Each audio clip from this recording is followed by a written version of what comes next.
Hello and welcome to What's That Behind You. Today's episode is simply going to be titled Annabelle is Real. One of the creepiest parts of Ed and Lorraine Warren's casebook is the evil possessed doll, Annabelle, who makes up the cornerstone of Ed and Lorraine's spooky museum of trophies. But in real life, Annabelle was not just your run-of-the-mill Raggedy Ann doll.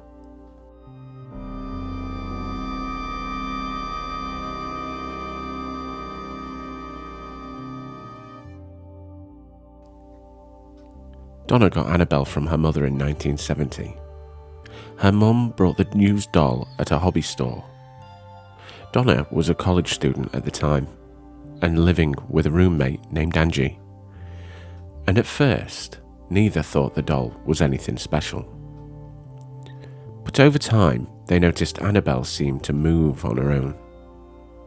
At first, it was really subtle, just changes in position. The kinds of things that could be written off as the doll being jostled. But the movements increased, and within a few weeks, it seemed to become fully mobile. The girls would leave the apartment with Annabelle on Donna's bed and return home to find it on the couch.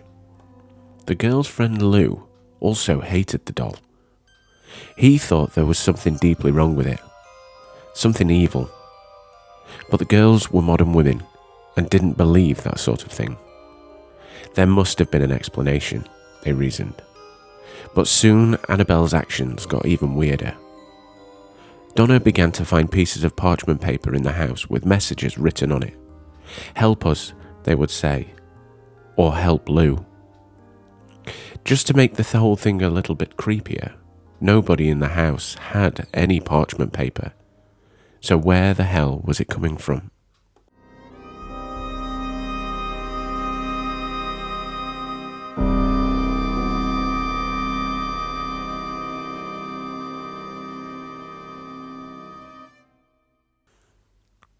The escalation continued.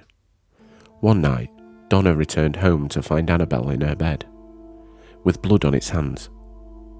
The blood, or some sort of red liquid, seemed to be coming from the doll itself.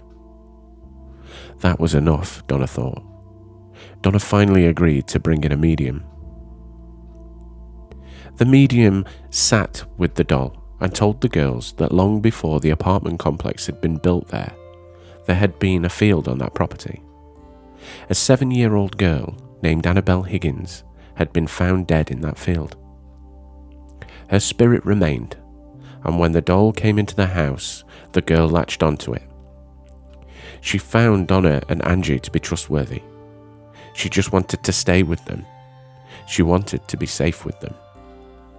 Being sweet, nurturing types, they were both nursing students. Donna and Angie agreed to let Annabelle stay with them, and that's when all hell broke loose.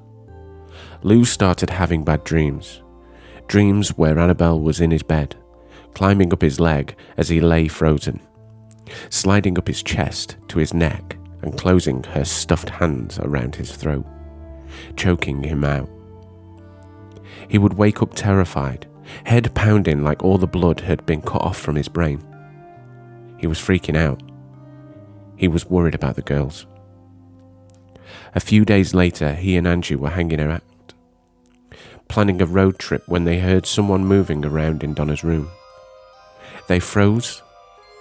Was it a break-in? Was there an intruder in the apartment? Lou crept over to the door, listening to the rustling within. He threw open the door and everything was as it should be, except Annabelle was off the bed and sitting in a corner. As he approached the doll, Lou was consumed with that feeling, a burning on the back of the neck that indicates somebody was staring at you. And he spun around. Nobody was there. The room was empty. And then a sudden pain on his chest. He looked in his shirt and saw a series of raking claw marks, rough ditches in his flesh that burnt. He knew Annabelle had done it. The weird claw marks began healing almost immediately. They were totally gone within 2 days. They were like no wounds any of them had ever seen before. They knew they needed more help, and they turned to a priest, who in turn called in Ed and Lorraine Warren. It didn't take the Warrens long to come up with their conclusion. There was no ghost in this case. There was an inhuman spirit, a demon attached to the doll. But they warned that the doll wasn't possessed. Demons don't possess things, only people. It was clinging to the doll, manipulating it, in order to give the impression of a haunting. The target was really Donna's soul. A priest performed an exorcism on the apartment, and the Warrens took possession of the doll. They put it in a bag and began their long drive home.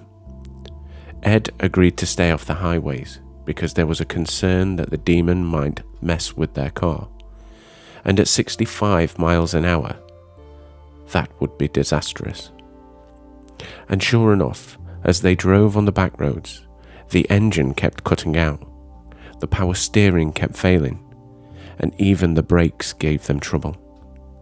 Ed opened the bag, sprinkled the doll with holy water, and the disturbances stopped, for the moment.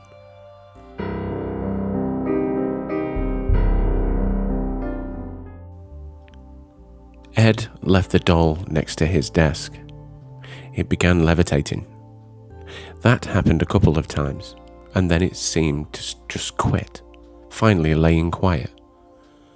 But in a couple of weeks, Annabelle was back to her old tricks. She started appearing in different rooms in the Warrens' house. Sensing that the doll was ramping back up, the Warrens called a Catholic priest to exorcise Annabelle. The priest didn't take it that seriously, telling Annabelle, "You're just a doll. You can't hurt anyone." Big mistake. On his way home, the priest's brakes failed, and his car was totaled in a horrible accident. However, he survived. Eventually, the Warrens built a locked case for Annabelle, and she resides there to this day. The locked case seems to have kept the doll from moving around, but it seems that whatever terrible entity is attached to it is still there, waiting, biding its time, ready for the day when it can be free. That was the truly chilling story of Annabelle, the Raggedy Ann doll, with a soul of its own. Now, whether you believe these kind of things, whether you understand these kind of things, whether you believe that Ed and Lorraine were truly demonologists, or crackpot people who just wanted to make a quick buck, this is one of those stories that almost can't be denied. If you've ever set eyes on Annabelle, there is something truly disturbing about it. Now, my question for you is, do you ever see anything moving in your house? Anything following you around the house and leaving you notes? Well, no matter what they may be, maybe you should be afraid of what's behind you.